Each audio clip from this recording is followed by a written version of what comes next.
Hola, hola, bienvenidos a Diagnóstico Files. El día de hoy hablaremos de artritis reumatoide. Para ello, primeramente definámosla. Bueno, la artritis reumatoide es una poliarteritis porque va a afectar a distintas articulaciones, crónica, suele durar más de 6 meses, simétrica porque esto es algo que la va a diferenciar de otras enfermedades, aditiva, debilitante y destructiva. Ya vamos a ver por qué. Y además algo importante de esta enfermedad es que tiene una predilección por las articulaciones sinoviales. Entonces, para ello recordemos cómo es una articulación sinovial. Bueno, recordemos pues que tenemos al hueso y estos van a estar unidos por esta articulación sinovial que va a tener un cartílago articular, una membrana fibrosa externa, una membrana sinovial y el líquido sinovial. Vamos a tener además que va a tener su drenaje linfático y su irrigación. Y pues la artritis reumatoide principalmente se va a dar por un proceso inflamatorio que va a dar dolor, hinchazón, va a haber también erosión del cartílago y angiogénesis que lo vamos a ver en la fisiopatología. Es importante datos de su epidemiología, que es mucho más frecuente en mujeres que en hombres, usualmente se presenta de 40 a 60 años, y esto es un dato lo que está resaltado en amarillo son datitos de preguntas de exámenes, ya sea de NAM, residentado o de salud. Tenemos en este caso que la artritis reumatoide en una mujer embarazada tiende a remitir, pero después del parto ya es muy común que haya nuevamente brotes, ¿no? Durante el embarazo remite, pero luego puede rebrotar. Bien, entonces ahora veamos la fisiopatología, que es la base para comprender la clínica, el diagnóstico y el tratamiento. Entonces, la artritis reumatoide principalmente se va a dar por un proceso de citrulinación, que se va a dar por una conversión de la arginina a citrulina gracias a la enzima peptidilarginina deaminasa. Pero ¿por qué se da esta conversión? ¿No? Esta conversión se va a dar por factores. ¿Qué van a hacer en este caso? Por ejemplo, se da por que una persona tenga el HLA-DR1 o HLA-DR4 lo predispone a hacer esta citrulinación. También por el tabaquismo y también por la Purphyromonas gingivalis, que es una infección periodontal. Tenemos pues que si de pronto vamos a tener que aparece la citrulina en nuestro cuerpo, este lo va a reconocer como algo extraño, ¿no? Por lo tanto, lo va a reconocer como un antígeno. Entonces, cuando el cuerpo reconoce algo extraño, va a, digamos, a llamar al sistema inmunitario para que responda, ¿no? Entonces, en este caso, viene la célula presentadora de antígenos, que al reconocer a la citrulina como algo extraño, pues va a llamar a los demás. Recordemos que las células presentadoras de antígenos en realidad son de distintos tipos, pero principalmente su característica que hay que recordar es que esta célula presentadora de antígenos se relaciona con el complejo de inmunohistocompatibilidad tipo 2, que este va a activar a los linfocitos TCD4. Diferenciémoslo, ¿no? Porque el complejo de inmunohistocompatibilidad tipo 1 activa los CD8, mientras que el tipo 2 activa los CD4. Por lo tanto, en este caso, como vamos a trabajar con el tipo 2, vamos a trabajar con los TCD4. Entonces tenemos pues que esta célula presentadora de antígenos va a ir hacia el nodo linfático a alarmar que hay este antígeno, la citrulina, que es algo extraño, y esta pues va a estimular al complejo de inmunohistocompatibilidad tipo 2, que como ya mencioné, va a una célula T nativa para que ésta se especialice en linfocito TCD4. Recordemos que en esta especialización intervienen citoquinas como la interleucina 2. Esto es motivo de pregunta de examen de residentado, ¿no? ¿Cuál es la interleucina que se encarga de esto? La tipo 2. Bien, tenemos además que este linfocito tipo CD4 se especializa en los T-helper y en los T-helper especialmente T1, T-helper 1 y T-helper 17. El T-helper tipo 1 es importantísimo, ¿por qué? Porque este va a estimular a que las células B se especialicen en células plasmáticas, que recordemos que estas son las encargadas de producir anticuerpos y los anticuerpos en este caso van a responder contra el antígeno para defendernos. Y acá esta célula plasmática principalmente va a producir dos tipos de anticuerpos.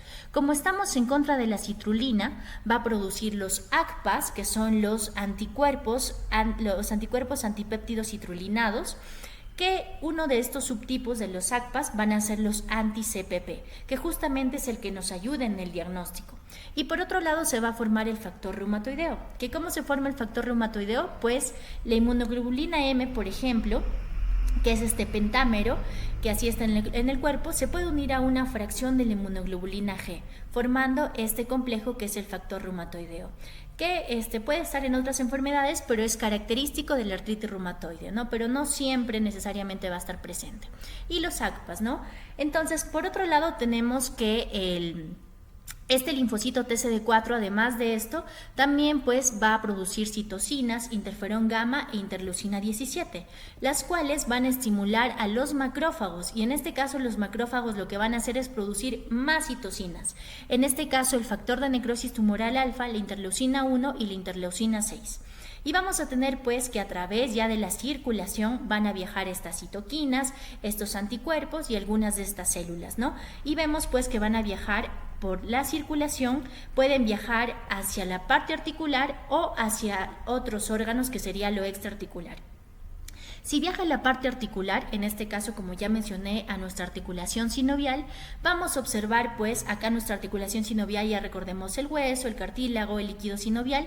Vamos a tener entonces que por la circulación ha llegado las citoquinas, los anticuerpos. ¿Y qué va a pasar aquí?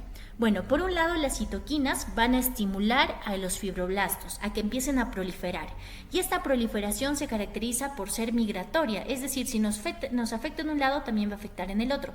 Por lo tanto, esto hace que la artritis reumatoide sea simétrica.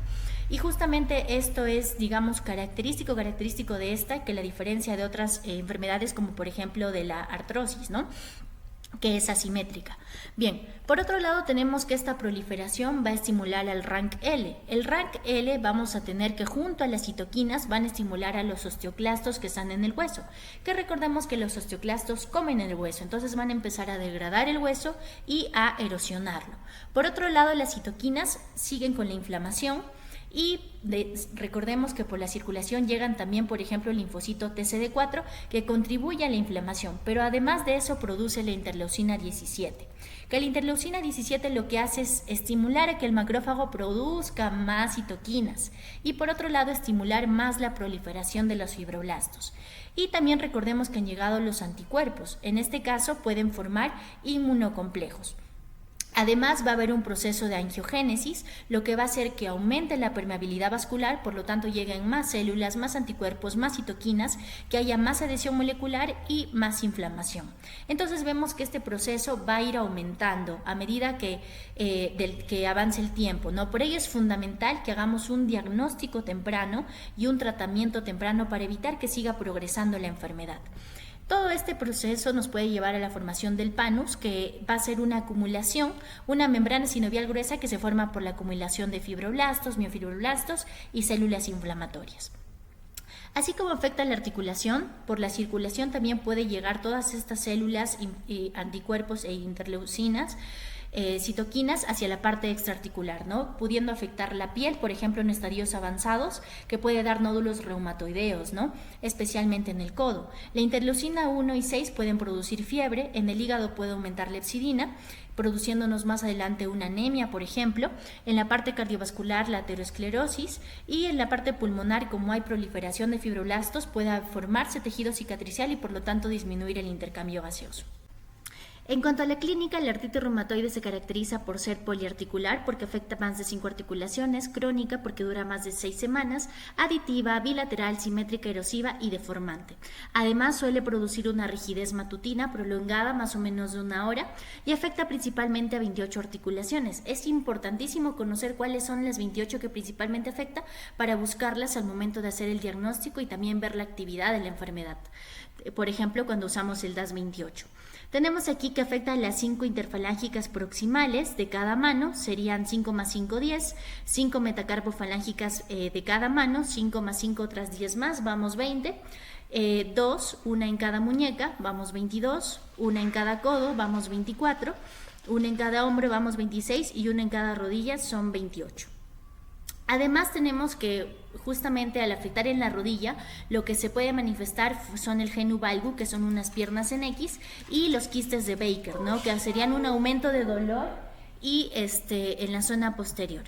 En las manos tenemos que esta es una característica importantísima porque los pacientes con artritis reumatoide van a presentar una ráfaga cubital, como podemos observar en la imagen. Es decir, va a haber una desviación de las manos hacia, digamos, hacia el quinto dedo o hacia la parte cubital, ¿no? Digamos, de la mano. Es muy frecuente y es también pregunta de examen.